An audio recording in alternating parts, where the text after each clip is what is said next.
it's time once again for RFA Insider, the podcast all about what's up at Radio Free Asia and what's going down in the East and Southeast Asian regions. That was Eugene, and I'm Amy. And today on RFA Insider, we've got two stories in the rundown, one from China and one from North Korea. And then on how it's made, we have Kyaw Min Htun from the Burmese Service here to discuss the ins and outs and recent developments in the Myanmar Civil War. All of that and more coming up on RFA Insider. Your voice is close.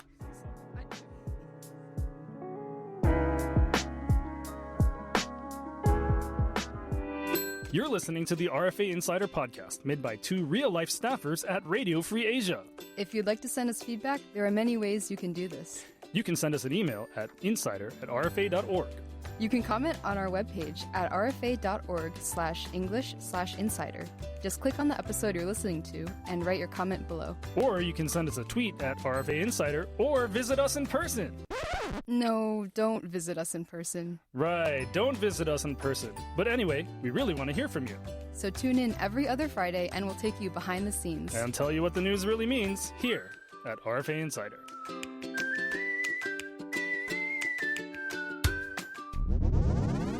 All right, welcome back to RFA Insider. So we are officially over the hump, no longer bogged down by the wave of bad luck that came with the fourth episode. Woohoo!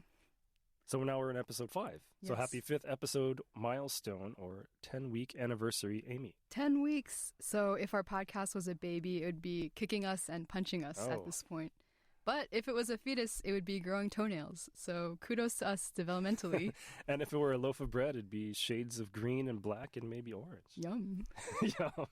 I wouldn't eat it if I were you. But anyway, on that note, it's time once again for Podcast Free Asia. All right, so today on Podcast Free Asia, there is very little to discuss in terms of corrections for episode F, or what we were calling the 4th episode.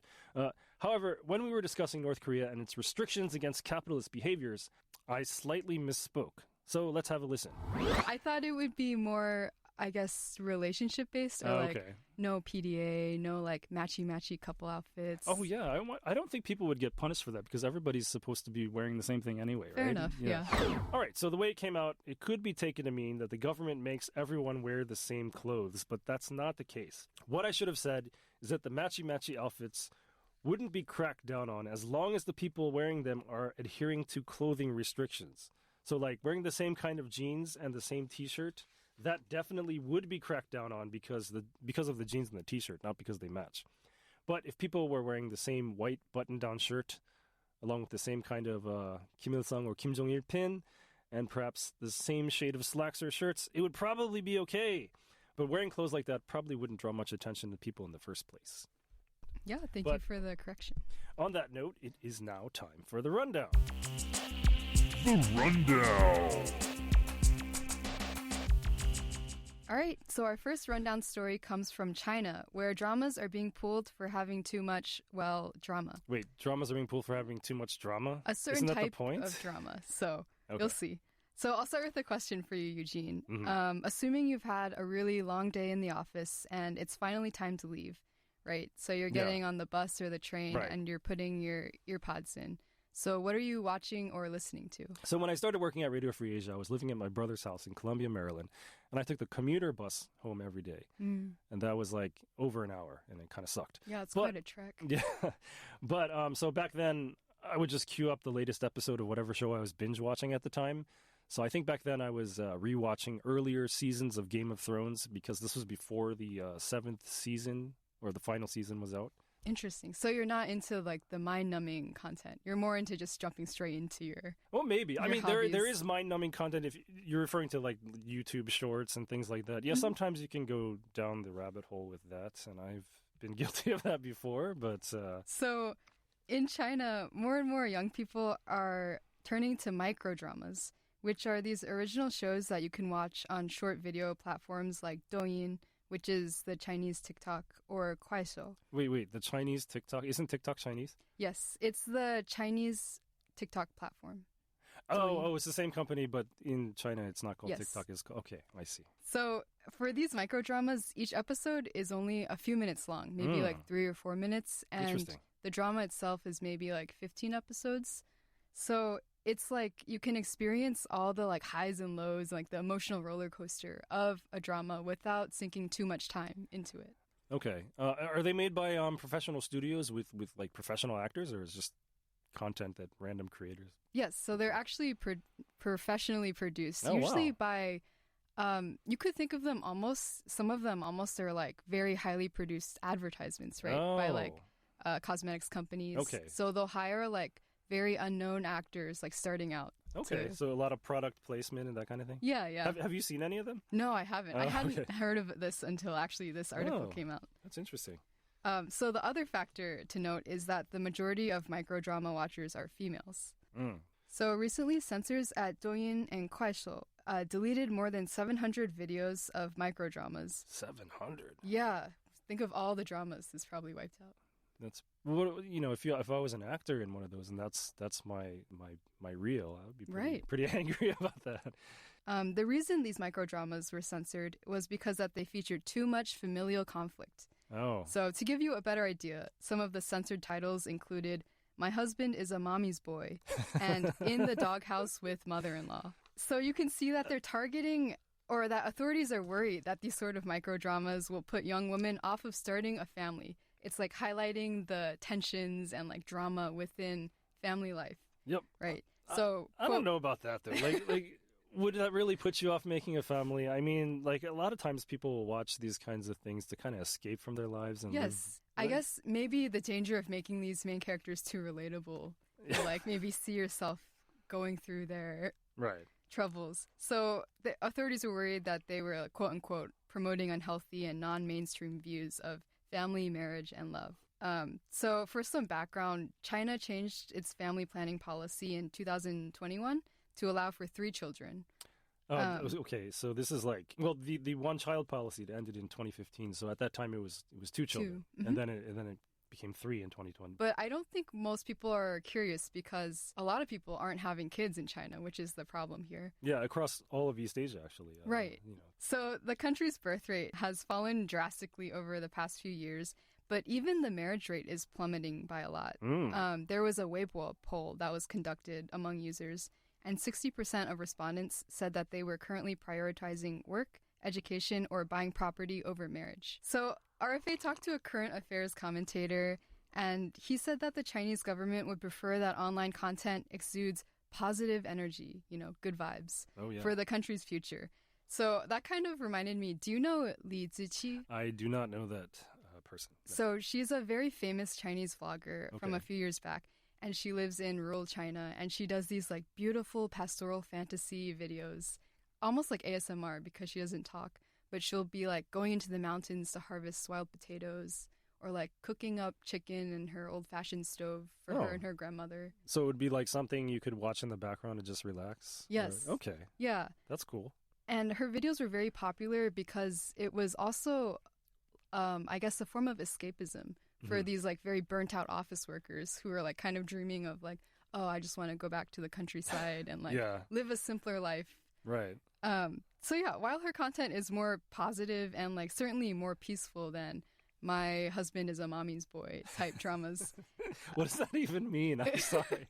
I guess he listens to his mom too much? Well, I guess you'll never find out because it's been taken down. Oh, okay. It seems like the government, in my view, might be more effective in addressing what's causing all these young people to feel so run down and turn to, mind-numbing or escapist content rather than dictating what they should be turning to as an escape. I see. All right. Well, on that note, let's get on to the second story in the rundown. So I would like to ask you, Amy, do you like coffee? I do. I'm a cold brew girly, but I've also been eyeing an espresso machine just to like cut down on costs from takeout coffee.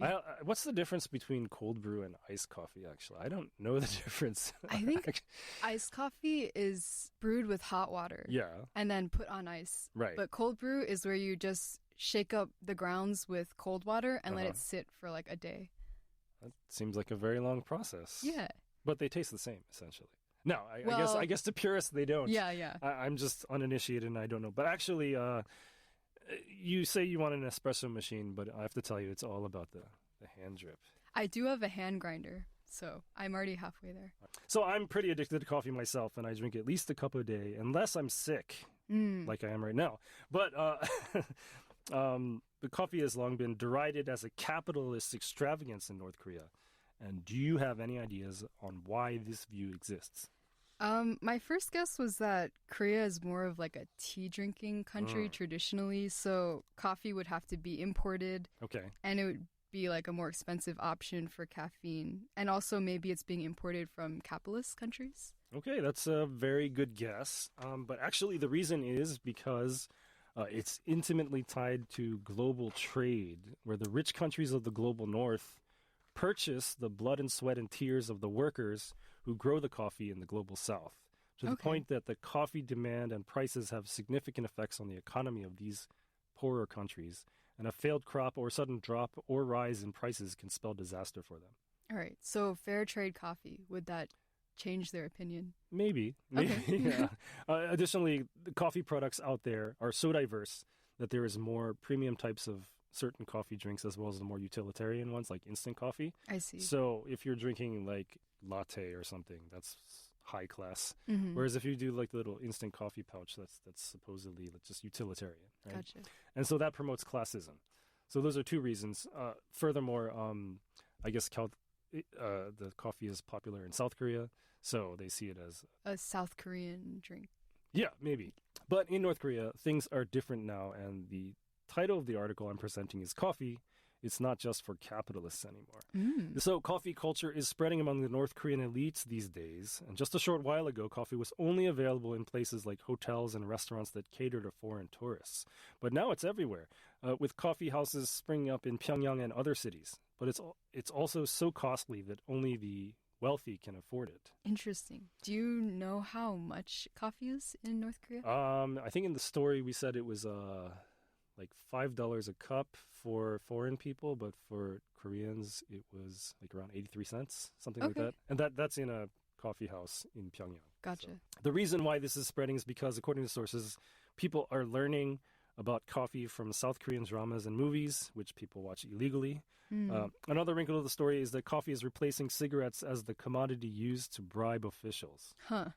How are they giving coffee? Just like a cup of coffee or like a latte? Well, it's not a cup of coffee or a latte. They would get the coffee powder or ground coffee, perhaps. I see. Or maybe even some of the instant coffee sticks like that. So one source in our story described how his friend bought coffee for a local official who gave his son a recommendation so he could attend to college. The official normally drinks a domestically produced North Korean coffee that includes ginseng. But that sounds so potent. yeah, I know, right? But the bribes usually take the form of either Brazilian coffee or the South Korean stick coffee pouches. I don't know how to describe. Do you know what I'm talking about? Though, yes. Right? It's like it's like a tube kind of, and you rip off one end and just pour the coffee into the cup and then add hot water, and then you get this really, really sweet kind of coffee sugar concoction that, they have it in Korean offices everywhere in South Korea. Well, I see it in our kitchen too, the trash trash can. Yeah. Okay, so I guess they have it here too because you're on the same floor as the Korean service. These stick pouches are actually seen as the lowest form of coffee in South Korea. Definitely not premium, but in North Korea these are considered premium. So that gives you an idea of where things are. And so given that this coffee sticks are the bribe, we can see, like we said, the level of the so-called elites in North Korea is still below that of South Korean hipsters, at least in terms of coffee availability. So let's go back to the original title of the article, which is Coffee, It's Not Just for Capitalists Anymore. I wanted originally to call this story Coffee, It's Not Just for Capitalists Anymore, or Is It?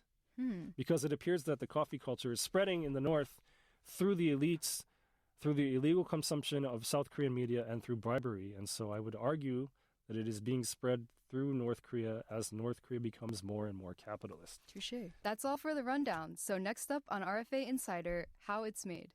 어떻게 만들었지? 他们不是打嘞？怎么做的？ How it's made. Behind me is Myawaddy, Myanmar, where the Karen National Union and rebel allied forces took control over the last Junta battalion, effectively gaining control over the entire city of Myawaddy on Thursday morning. Now, following this capture, there were roughly 200 Junta soldiers sheltering near the bridge that you can see behind me. These are the same rebel forces that have been fighting for control of the country since the Myanmar military junta took control in 2021. Now, fighting actually began a bit earlier this month when the Karen National Union and these allied forces took control over 300 battalions that are roughly 12 kilometers inward of Myawaddy. Now, we don't currently know who is controlling immigration, but we do know from residents that roughly 1,000 people were crossing per day on Tuesday and Wednesday. Reporting from Mesa for Radio Free Asia, I'm Kiana Duncan. It's time for How It's Made, and today joining us in the studio is Kyaw Min Htun, the Deputy Director of the Burmese Service here at Radio Free Asia. So today we're going to discuss the latest developments and a lot of background information regarding the civil war in Myanmar. All right, so prior to asking any questions, we'd first like to recognize the amazing work that the Burmese Service has been doing ever since the coup, so thank you for that. In the years since the coup, the country has become embroiled in civil war, and the junta has done what it can to prevent news from coming out of Myanmar, including by shutting off internet to certain parts of the country. But the Burmese Service still managed to get information about what's happening on the ground there. So we in the English service want to give a heartfelt thanks to everyone on the ground who is risking their lives in a literal war zone to keep the world aware of what is happening in Myanmar. So again, thank you very much. Thank you. And then the junta claimed it was able to recapture Myawaddy on Wednesday, but the situation on the ground is still very complicated. So, Kyaw Min, could you tell us what the latest situation on the ground around Myawaddy is?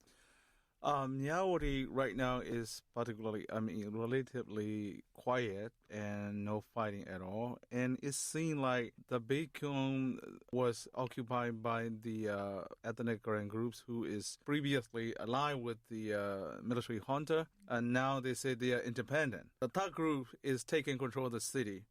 That way, Thailand can trade Burma. Okay, so, I'm sorry, this is a very multifaceted situation going on. You said one faction used to be aligned with the junta, and now they're aligned with the opposition. No, they don't align anyone. Oh, okay. But there's like 7,000 strong ethnic militia in the city. Okay, so they're currently the ones holding Myawaddy. Yeah. Okay. So that way, the Thailand can trade freely with Burma again. We assume, as Burmese journalists analysts assume, that Thailand's unofficial role pressuring the rebels to give up the place is very significant. Okay, so from Thailand's perspective, it's good to have stability on the border so that trade with Burma can just go as planned. Stuff. Yeah, so the thing is, even Burmese people are criticizing rebels for giving up without fight. Oh, interesting. And they are saying like, one of Burmese analysts put it is a Myawaddy model. This is kind of a stalemate that the neighboring country influence our politics. Mm-hmm. Even KNU want to fight Burmese troops, but they don't want the neighboring country doesn't want rebel taking the town. Right. Okay, that makes sense. So ever since Operation 1027, which was the military offensive by the so-called Three Brotherhood Alliance between the Arakan Army, the Myanmar National Democratic Alliance Army, and the Tang National Liberation Army, and their allies, the junta has lost a lot of control over a lot of territory. So several reports we get from the Burmese Service have experts that say that they think that the junta cannot maintain control of the country for very long. Yet they are still in power. Is it really just a matter of time before the junta collapses? Thanks, Eugene, for the question. The situation is a bit more complicated than that. Yes, it's true that junta lost several territories over the past 3 months to rebels and anti-junta militias, People Defense Forces. But on the other hand, the rebels and the PDFs do not have resources like the junta does, especially weapons and finance. Mm-hmm. And another factor is support from the neighbors. Mm-hmm. Yes, neighbors may not like Myanmar ruled by the military generals, but they maintain the status quo. China, India, Bangladesh, and Thailand all treat the junta as a Myanmar's legitimate government. I see. For their own national interests. Mm-hmm. I see. So in many ways, we could say that even though it is a civil war, a lot of it is determined by the neighboring countries and what they want to see as well. So yeah.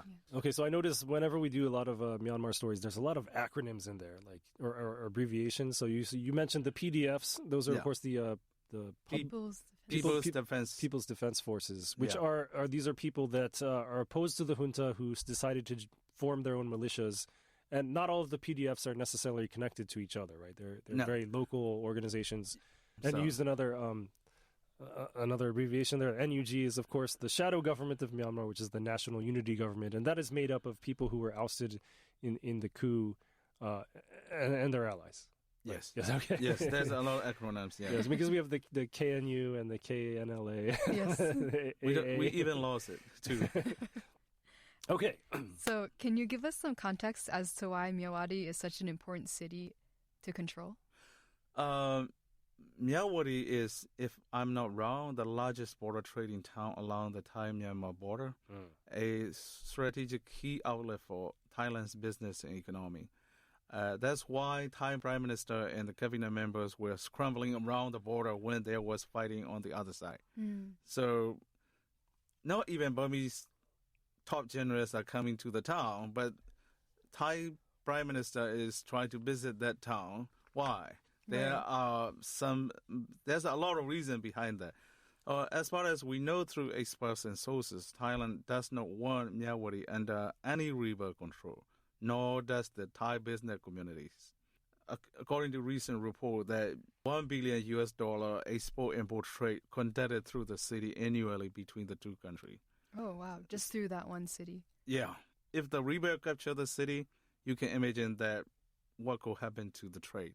Okay, so this might sound like a stupid question, but like, why can't Thailand trade with the city when it's controlled by the rebels? Because it's complicated. Rebel is not only one group. There will be constant fighting because in that town, there's 4 or 5 ethnic rebels are sharing the town.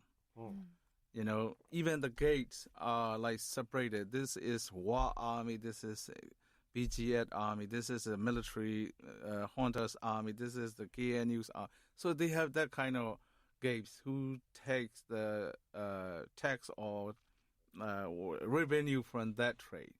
So it is good for everybody to have a running trade, including rebels, Including the rebels. Okay. Yeah. You said before that most of the surrounding countries they're interested in the status quo. Yeah. And they want to just keep trade and everything. Yeah, they don't mind who runs the country. They don't care who runs the country, but they just want to keep the status quo. So does the National Unity Government actually have any support from the international community at all, or they're just Yes and no. yes and no? Yeah. Okay. For example, like U.S. and EU countries are the strongest supporters of the NUG, but yet just moral support. Moral support. So no material support. No right? material support. No financial or material support to NUG. You can imagine how that could translate for Asia and neighboring countries. You know, even U.S. and EU doesn't support you. Asian countries are like, okay, they don't care, we don't care, something like that. Only Korea and Malaysia gave some voices or support very strongly in the region. Oh, wow. Yeah, but still they are working with the military junta in some cases. Like you have to keep the diplomatic mission, and they have to do the formal meeting with them, at the ASEAN or like that. I've noticed though, like a lot of ASEAN meetings, they sometimes will just have an empty seat for Myanmar and like not even invite the junta to them, right? Yeah, they block the official high-level representative, like foreign minister, but they are not openly or formally inviting the NUG leaders to the table. Okay, so they're inviting neither of them. Yeah. Okay. So this is not on the script, but I'm wondering, so you said it's a matter of who can outlast the other according to like the resources that they have. So the junta is getting resources through taxation and everything like that. So how are the rebel groups and the NUG being funded? They are mostly funded by the people around the country and abroad, buying, chip in, like donation, fundraising.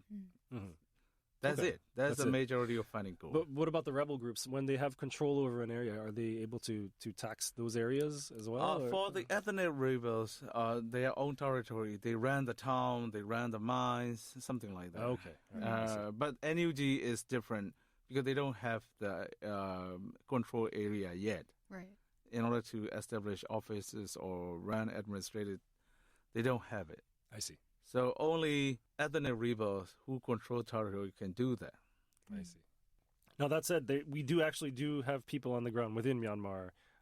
So I know you're not allowed to, divulge the exact details, but given that the internet is blocked off in Myanmar in many places, how is it possible to get the hard news out of the country from these reporters on the ground? Does the reporter have to travel to areas where the internet works to file a story, or what exactly is the process? Yeah, interesting question, and also difficult to Of course. Yeah.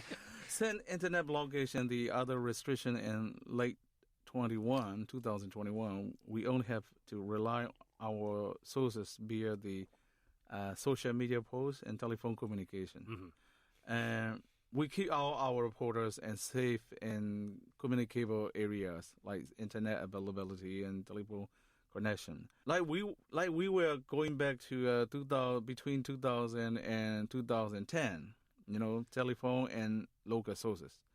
For example, if something broke out in a particular place where there's no internet, we try to reach out to our local sources to in the areas to verify and confirm the information and getting details. Okay, so you mentioned 2010. At that time, the country was under the control of the previous junta, or a previous junta. Yeah. Okay. So this is before the civilian democratic government. Before the NLD government was. Before the thing saying USDB and before 2008 constitution government. Okay. Also, Eugene, you mentioned NLD. Can you explain? Okay, so Aung San Suu Kyi that's her party, actually. The NLD is a National League for Democracy.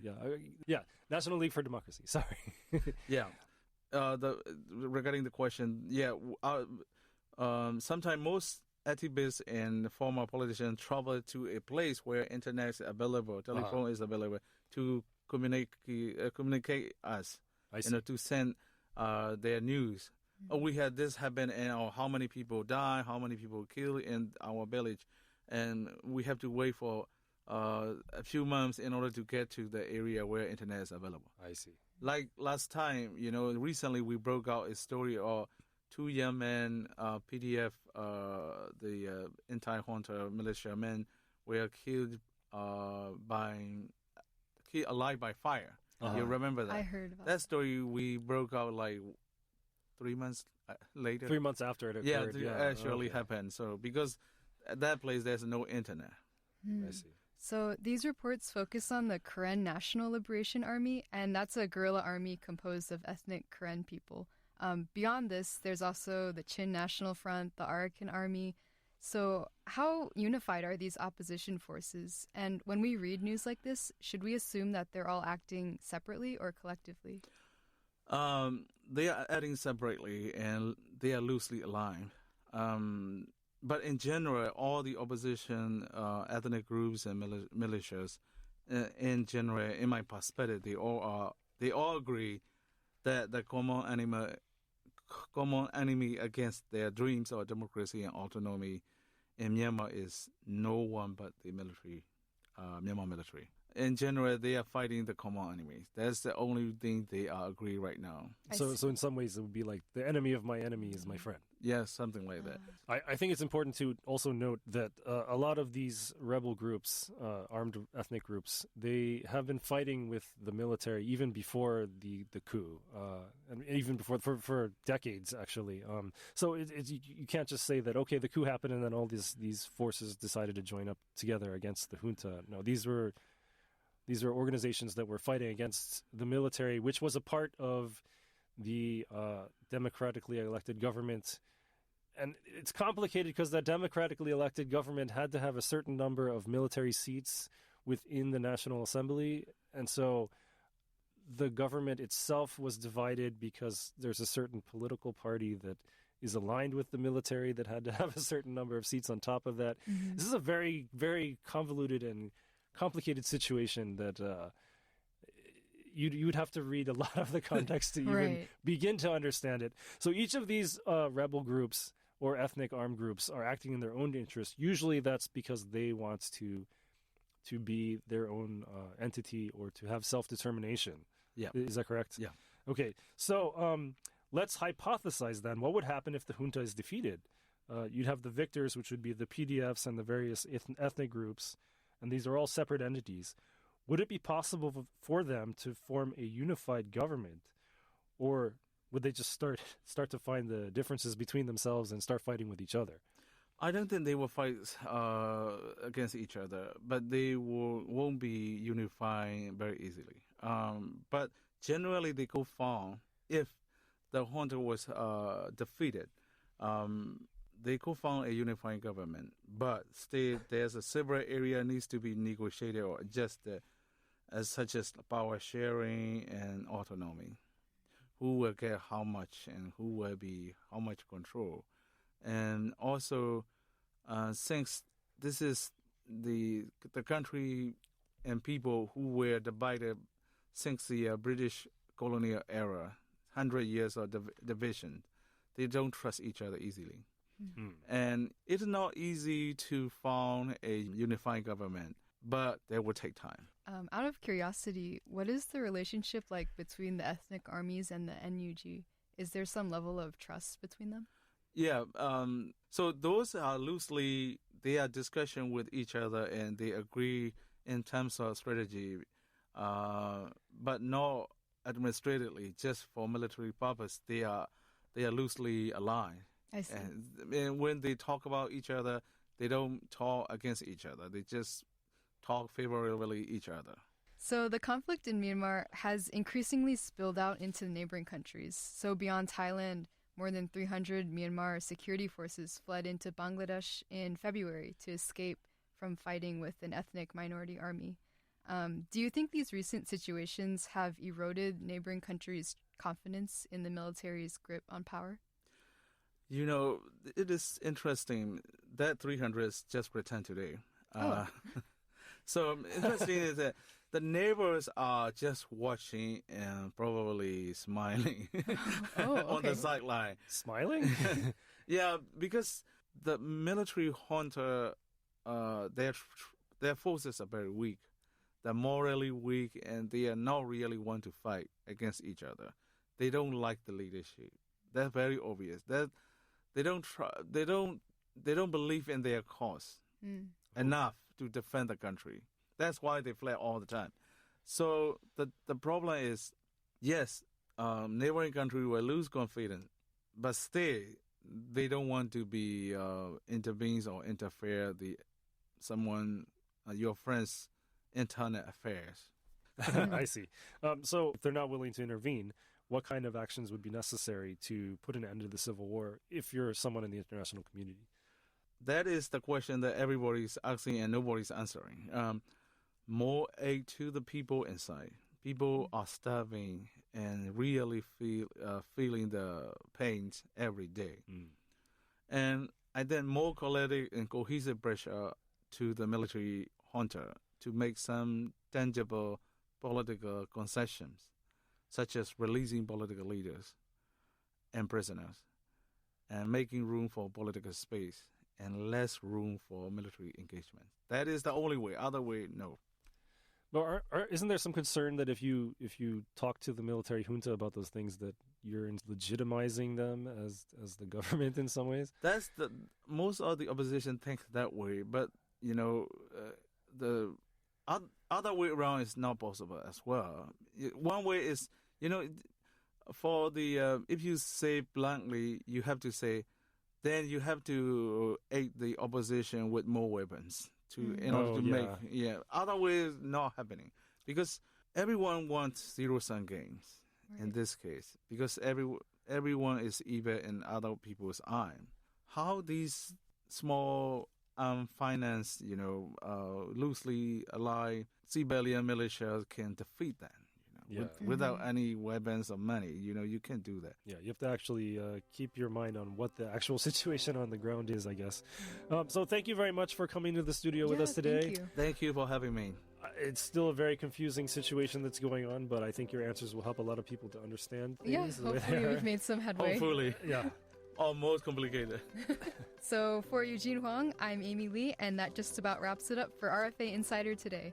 Thanks everyone for listening, and have a good weekend, and next week, and another weekend, and the week after that, and we'll see you back here for episode 6. All right, see you soon.